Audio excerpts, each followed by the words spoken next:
फूलमती काकी, अंजलि दीदी के लिए शहर से फोन आया है। जल्दी से भेजो दुकान पे, नहीं तो फोन कट जाएगा।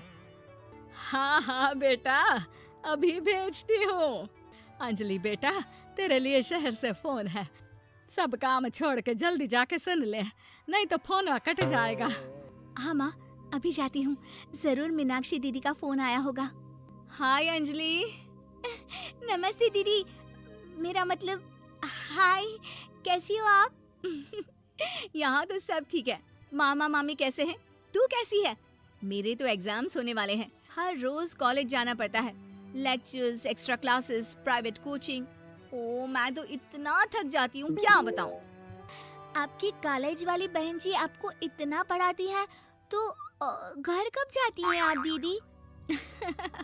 अरे नहीं नहीं, ये सब सिर्फ मेरी प्रोफेसर नहीं पढ़ाती। मैं अलग से दूसरे टीचर्स के पास भी पढ़ने जाती हूँ। दीदी, फिर तो आप बहुत थक जाती होगी ना। आप ना पैदल मत जाया करो, टांगा ले लिया करो दीदी। नहीं मेरी भोली बहन, ना मैं पैदल जाती हूँ, ना ही यहाँ टांगा मिलता है। मैं बस से जाती हूँ और थोड़ी दूरी के लिए रिक्शा ले लेती हूँ। सच्ची? वहाँ पर टांगे नहीं, बस चलती है? वाह, वो भी हर रोज? हमारे गांव में भी बस आती है, दिन में 2 बार। यही तो खास बात है शहर की। यहाँ बसें पूरा दिन दौड़ती हैं सड़कों पर। और सिर्फ बसें ही नहीं, कार, स्कूटर और ट्रक भी। और तो और थोड़ी दूरी पर तो हवाई जहाज भी है, जहाँ से हवाई जहाज आसमान में उड़ते हैं। अच्छा दीदी, मैं फोन रखती हूँ। बुआ जी, फूफा जी को मेरा नमस्ते कहना। हाँ माँ, हम लोग शहर में क्यों नहीं रहते? बुआ जी, फूफा जी और मीनाक्षी दीदी तो शहर में ही रहते हैं। अरे क्योंकि तेरे बुआ जी की शादी शहर में हुई थी, इसलिए बेटा। शादी से पहले वो भी तेरे पापा और दादा दादी के साथ गांव में ही रहती थी। तो फिर बा, मुझे शहर भेज दो ना, मैं भी शहर देखना चाहती हूँ। इतनी बार मीनाक्षी दीदी से शहर के बारे में सुन चुकी हूँ, अब मैं भी वहाँ जाकर देखना चाहती हूँ। बस आप मुझे शहर भेज दो। ठीक है, इस बार गर्मियों की छुट्टियों में कुछ दिन रह आना शहर, अपनी बुआ के घर। अब तो खुश ना? हाँ माँ, बहुत खुश। आप देखना, मैं शहर जाके कितने मजे करती हूँ। अंजलि अगले दिन स्कूल जाती है और वहाँ अपने सारे दोस्तों को अपने शहर जाने की बात बताकर चिढ़ाती है। अरे श्रद्धा, शीतल, सरोज, तुम लोग इन गर्मियों की छुट्टियों में कहाँ जा रही हो? एकादशी वाले गांव के मेले में। हम तो दूसरे गांव में नानी के घर जाएंगे, उनका घर नहर के किनारे है, बड़ा मजा आएगा। हम इस बार कहीं नहीं जा रहे, बल्कि हमारे घर में रहने के लिए मेहमान आएंगे। और तू? अरे मेरा क्या है, मैं तो बस पास वाले शहर जा रही हूँ, अपनी बुआ जी के घर। वहीं रहूंगी कुछ दिन। तुम लोग चिंता मत करना, मैं चिट्ठी लिखूंगी तुम सबको वहाँ से। पापा, मुझे तो चक्कर आ रहे हैं, जी घबरा रहा है। बेटा, शहर आने की जिद भी तो तूने ही की थी। अब पहली बार बस में चढ़ी है तो यही होना था, भुगतो अब। अरे मामा जी, अंजलि, आप लोग आने से पहले बता तो देते, मैं लेने आ जाती बस स्टैंड तक। आओ आओ भैया, आओ बेटी अंजलि। माँ बुआ जी कैसे हैं वहाँ?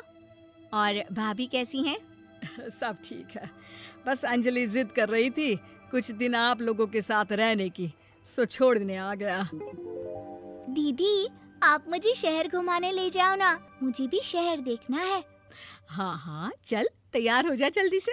अंजलि तैयार होने जाती है और कुछ देर बाद जब बाहर आती है तो अरे ये क्या कर दिया तूने? मार्केट तक ही तो जाना है।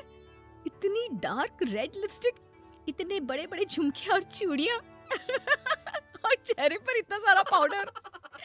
मेरी बहन, ऐसे नहीं चलेगा, जा और ये सब हटा के आ। अरे कैसे, क्यों?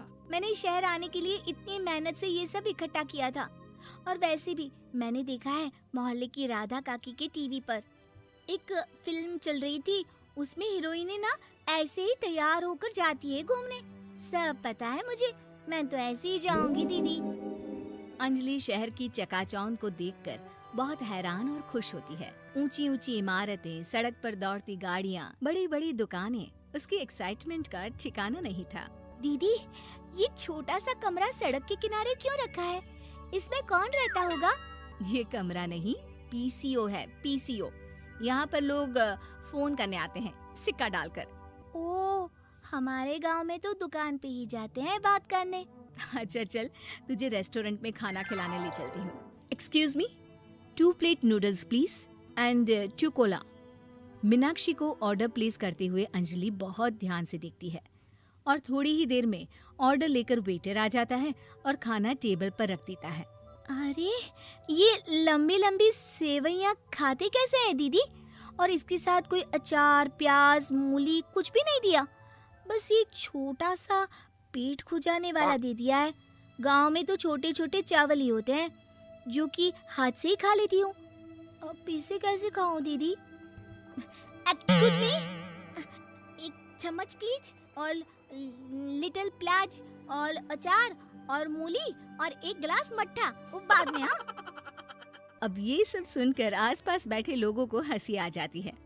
मीनाक्षी भी अपनी हंसी किसी तरह रोकने की कोशिश करती है और वेटर मुस्कुराता हुआ वहाँ से चला जाता है। अंजलि समझ नहीं पाती कि सब किस बात पर हंस रहे थे, लेकिन वो छिप जाती है। दीदी, मुझे लगता है कि मुझे इन सेवइयों को ऐसे ही खा लेना चाहिए, इसी पेट खुजाने वाले कांटे के साथ। एक काम कर, तू मुझे खाते देख, जैसे मैं खाऊं तो भी वैसे ही खा ले। ठीक है दीदी। अंजलि खाते खाते नूडल्स में सिरका ज्यादा डाल देती है, फिर ऊपर से नमक दानी से खेलते हुए काफी नमक भी अनजाने में छिड़क लेती है। अरे, ये क्या क्या खा लिया? अरे हाय हाय, कितना कड़वा है। पानी पानी, ये काला शरबत ही पी लेती हूँ। और जल्दबाजी में अंजलि जल्दी जल्दी कोला पी लेती है, जिससे उसके नाक में झंझनाहट होती है। दीदी, मुझे ले चलो यहाँ से, मैं ये सब शहरी खाना नहीं खा सकती। अब शर्म के मारे मीनाक्षी अपनी बहन को वापस घर ले जाती है और कहती है कि देख अंजलि, माना कि शहर और गांव एक दूसरे से बहुत अलग है, लेकिन इसका मतलब ये नहीं कि हमेशा शहर ही बेहतर हो और उस वजह से हमें वो सब करना पड़े जो हम नहीं कर सकते। शहर में सहूलतें तो हैं ही, पर चुनौतियां भी हैं। हम जहाँ भी रहें, हमें कभी अपने आप को कम या ज्यादा नहीं समझना चाहिए।